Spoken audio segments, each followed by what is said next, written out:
C'est l'heure de l'information sur l'A7, mesdames et messieurs, bonsoir et bienvenue. Au sommaire de cette édition, la deuxième session de l'année de l'Assemblée nationale a démarré hier. Pour le compte de cette nouvelle reprise, les députés vont étudier la loi des finances exercice 2024, mais également se pencher sur 13 autres projets de loi. Tous les détails à suivre dans un instant. L'érosion demeure un phénomène qui touche plusieurs pays africains dans la sous-région, dont le Togo également, avec des dégâts considérables au quotidien. Mais le pays va pouvoir renforcer ses initiatives de protection contre ce fléau grâce à un nouveau financement. Nous en parlerons.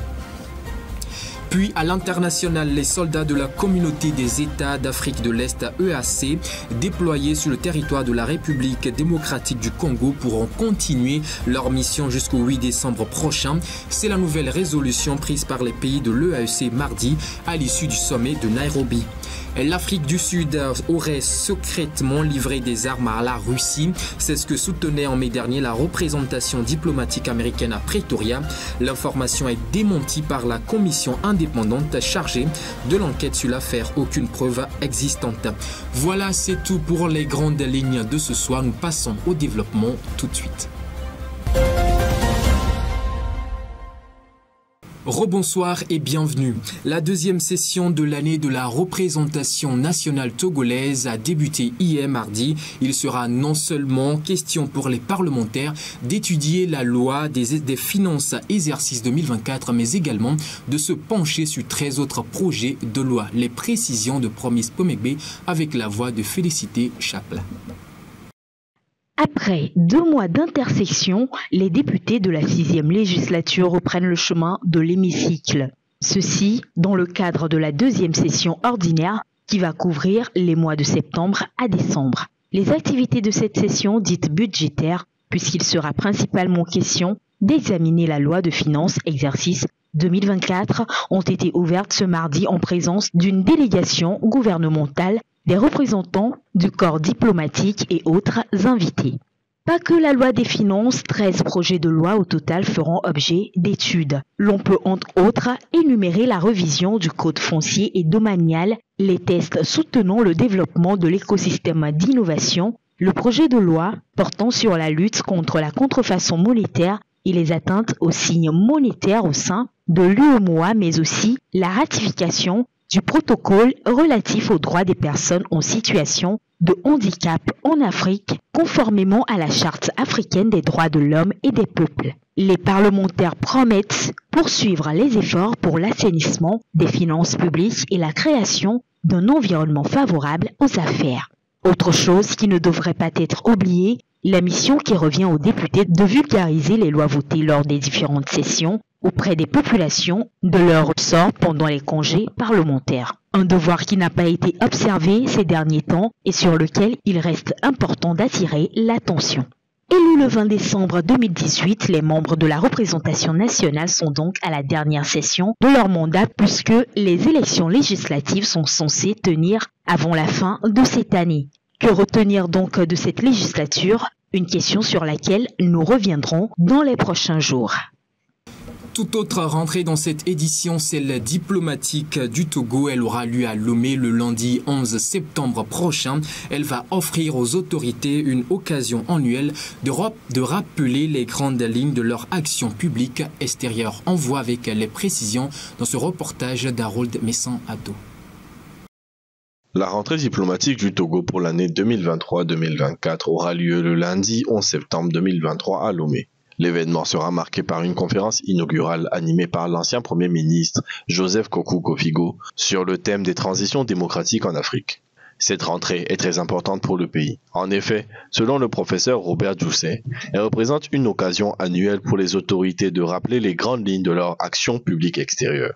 Le Togo entretient des relations diplomatiques avec de nombreux pays comme la France ou le Royaume-Uni et est devenu le 184e pays à établir des relations diplomatiques avec les Maldives en mai 2023. L'année précédente a permis de grandes avancées et un engagement accru en faveur de la paix, de la sécurité, du multilatéralisme et de l'implication de la diaspora, et la diplomatie togolaise entend renforcer son action. Ces relations diplomatiques sont importantes car elles permettent au Togo de coopérer avec d'autres pays dans des domaines d'intérêt mutuel et d'élargir ses contacts internationaux. Le pays peut ainsi affirmer sa position au sein de la sous-région. Tout autre sujet dans cette édition, le phénomène d'érosion côtière concerne toute l'Afrique de l'Ouest, mais particulièrement le Togo. Chaque année, le phénomène progresse et détruit des maisons et villages. Et face à cette situation, le pays va pouvoir bénéficier d'un appui financier d'Invest International pour renforcer la protection de ses côtes. Les détails de Bernard Quinvy. Le décapage de la côte togolaise est très inquiétant et toutes les pistes sont explorées pour lutter contre l'érosion côtière. Les autorités s'y intéressent sérieusement dans le cadre des actions urgentes face à l'avancée de la mer. Le pays va bientôt bénéficier d'un appui financier à hauteur de 16 milliards de francs CFA venant de l'institution financière néerlandaise Invest International. Ceci pour assurer la protection de la côte. Ce financement, en effet, devrait servir à l'achèvement des travaux de protection de la côte sur la portion de la zone portuaire jusqu'à Gbodjomé, où déjà une partie est financée par l'Agence française de développement AFD. Rappelons aussi que plusieurs travaux de construction des infrastructures de protection de la côte sont en cours. C'est le cas du projet d'investissement de résilience des zones côtières de l'Afrique de l'Ouest, Ouakka-Résip, qui a déjà mis plusieurs infrastructures d'aménagement pour protéger le littoral. Ces travaux ont par ailleurs permis de protéger des centaines de ménages de l'érosion côtière. Toutefois, d'ici 2025, le gouvernement ambitionne protéger 90% des populations du littoral contre l'érosion côtière. Sujet santé avant de s'envoler pour l'actualité au-delà de nos frontières, dans le souci d'améliorer les consultations des femmes enceintes et de perfectionner les examens échographiques dans les milieux reculés du pays. Un projet de télééchographie a été lancé par le ministère de la Santé en partenariat avec la Fondation Jean-Pierre. Comment le projet va-t-il réellement fonctionner? Les éléments de réponse avec ce récit. Effectuer des échographies à distance sera désormais possible dans les centres de santé au Togo. Un projet de télééchographie pour l'amélioration de la santé maternelle et infantile au Togo est actuellement en cours. Ce dernier va s'intéresser à la santé infantile et maternelle. Il sera essentiellement question de l'accès à l'examen échographique par des femmes enceintes, parlant de la gestion des urgences obstétricales et du suivi prénatal. Pour le bon fonctionnement de ce projet, les technologies de l'information et de la communication seront sollicitées. Selon ces principes, les patients seront mis en contact avec des experts à distance pour leurs différents tests. Ce qui change dans ce processus, c'est donc le fait que la proximité entre les patients et les médecins n'est pas exigée. C'est donc exactement 10 centres de santé, à savoir le CHP Tabligbo de la région maritime, les CHP d'Agni et Toum de la région des Plateaux, ceux de Djarkmanga et de Blita dans la centrale, ceux de Bassar et de Pagouda, en plus du CMS Pia de la région de la Kara, et enfin les CHP Mongo et Gando des Savanes qui bénéficieront du projet. Ces choix se justifient par le manque des spécialistes dans ces milieux. L'initiative elle-même s'inscrit dans le cadre de la couverture sanitaire universelle. Elle est conduite par le ministère de la Santé avec pour partenaire la Fondation Pierre Fabre, une fondation qui lutte contre les inégalités d'accès à la santé dans le monde. À part le e-santé, elle intervient également dans la lutte contre la drépanocytose et s'intéresse aussi à la formation des professionnels de médicaments, de l'accès aux soins des populations vulnérables, entre autres. Le projet lui-même a une durée d'1 an et devra servir à terme 4000 femmes enceintes selon les objectifs fixés. Pour ce faire, 20 spécialistes sont outillés sur la question. Pour rappel, la vision est de mettre en place une stratégie nationale de e-santé. À l'international, plus précisément au Nigeria, le verdict rendu officiel par la commission électorale du pays à la suite du scrutin présidentiel du 25 février dernier, portant Bola Tinubu à la tête du Nigeria, ne fait toujours pas l'unanimité. En attente d'un verdict final de la Cour d'appel sur le régime de Bola, des citoyens ont manifesté dans le courant de la journée de ce mercredi. Retour sur les faits en images. Des Nigérians manifestaient mercredi devant la cour d'appel d'Abuja qui doit rendre sa décision après le recours de l'opposition contre la victoire de Bola Tinubu à la présidentielle de février. Nationalité douteuse et absence de diplôme requis sont les griefs portés contre le président nigérian. Nous sommes ici pour assister au travail du pouvoir judiciaire et lui faire savoir que le dernier espoir de l'homme de la rue ou du Nigérian de la rue est entre ses mains. Nous sommes donc ici pour faire savoir aux juges qu'ils devaient faire ce qu'il faut et ne pas forcer les jeunes Nigérians à occuper tous les lieux. Nous attendons, nous restons vigilants et espérons que la bonne décision sera prise. Le pouvoir judiciaire doit être responsable. Il doit suivre la volonté du peuple. Les juges sont nigérians, leurs enfants aussi. Ils font partie de cette pourriture. Qu'ils nous aident à corriger cette erreur pour une fois. La justice peut soit confirmer la victoire de Bola Tinubu, soit déclarer quelqu'un d'autre vainqueur, soit encore annuler le vote et ordonner une nouvelle élection. Nous poursuivons en off à présent. Les dirigeants des 7 pays de la communauté des États d'Afrique de l'Est ont décidé mardi à l'issue du sommet de Nairobi portant sur le climat de prolonger le mandat de leurs forces déployées dans l'Est de la République démocratique du Congo pour tenter d'y ramener la paix. L'information a été confirmée dans un communiqué qu'ils étaient tombés d'accord pour prolonger la durée du mandat de cette force régionale jusqu'au 8 décembre prochain. Cette force de plusieurs milliers de soldats s'est déployée depuis novembre 2022 dans l'est de la RDC, région en proie aux violences de dizaines de groupes armés et rébellions depuis près de 30 ans. Elle intervient, cette force, également dans les zones d'opération des rebelles du M23 au nord et au nord-ouest de Goma, chef-lieu du Nord Kivu. Malgré que cette force est connue de vives critiques, elle a repris certaines zones précédemment occupées par le M23, mais n'a quand même pas réussi à présent à contrecarrer définitivement l'insurrection de la RDC, a accusé à maintes reprises le Rwanda voisin, membre de l'EAC également, de soutenir les rebelles, ce que Kigali nie.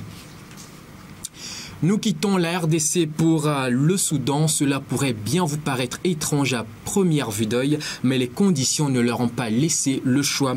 Pour rester en contact avec leurs familles desquelles ils sont séparés par la guerre au Soudan, ils sont obligés de leur envoyer des lettres manuscrites.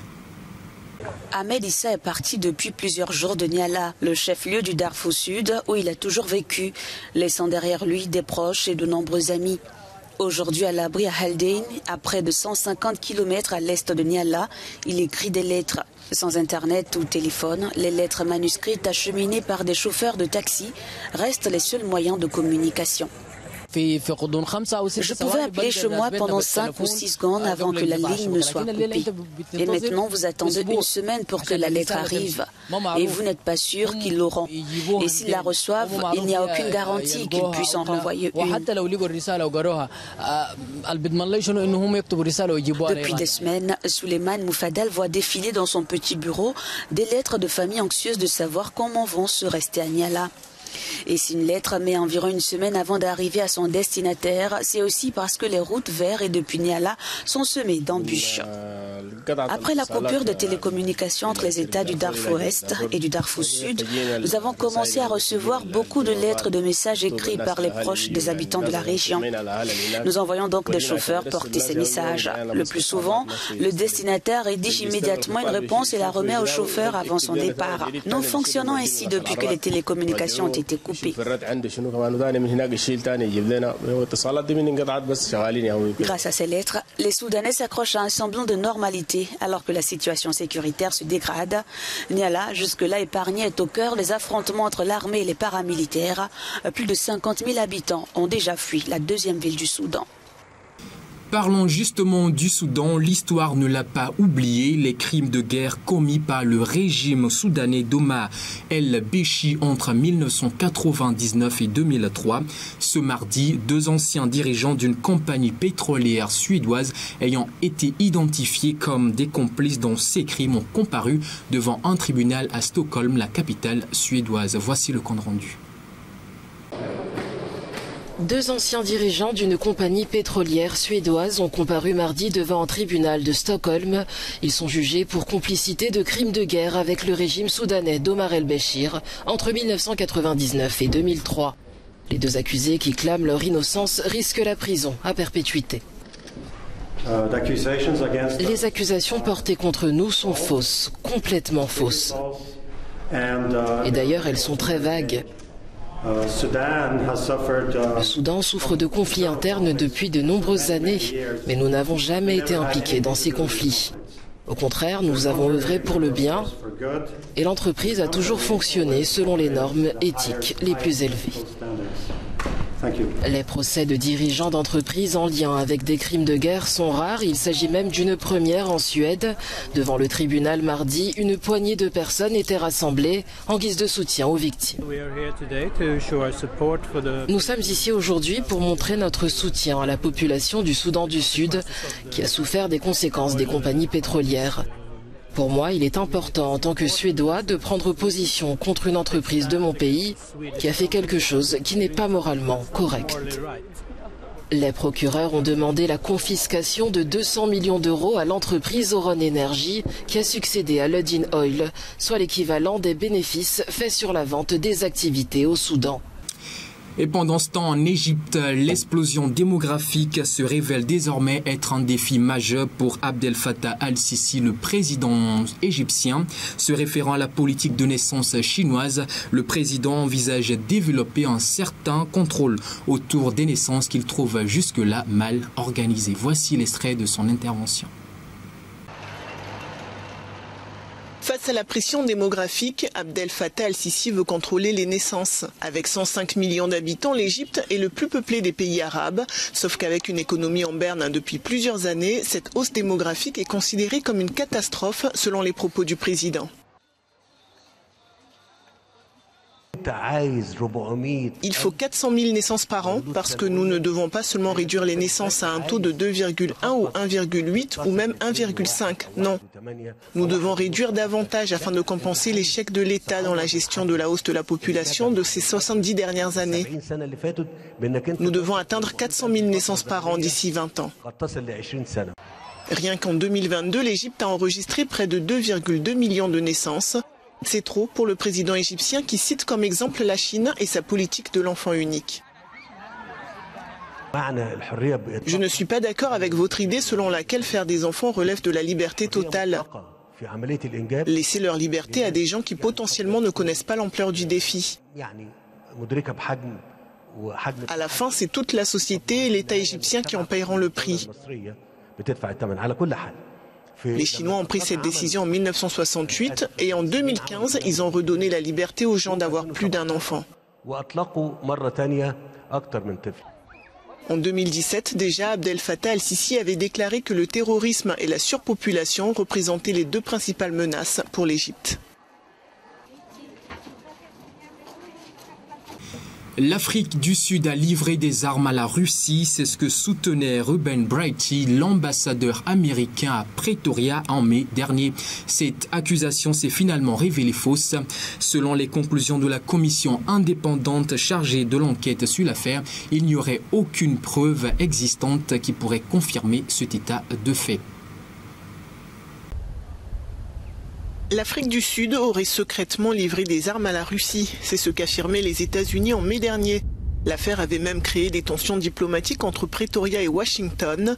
Sauf qu'il n'y aurait aucune preuve de ces accusations selon les conclusions de la commission indépendante chargée de l'enquête.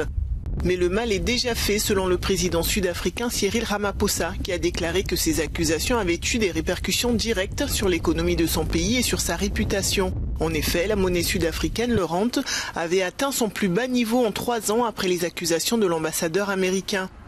Il y a quelques mois, ce dernier avait affirmé devant la presse sud-africaine que les services secrets américains avaient noté la présence d'un navire russe sur une base navale d'Afrique du Sud où il avait été chargé d'armes et de munitions avant de repartir vers la Russie. Depuis le début du conflit en Ukraine, l'Afrique du Sud, qui refuse de condamner la Russie, subit des pressions de la part des États-Unis et de l'Europe. Ce sera donc tout pour l'édition de ce soir. Merci à vous de nous avoir suivis. Merci de rester fidèles. On se retrouve demain. D'ici là, portez-vous bien et bonne suite de soirée chez vous.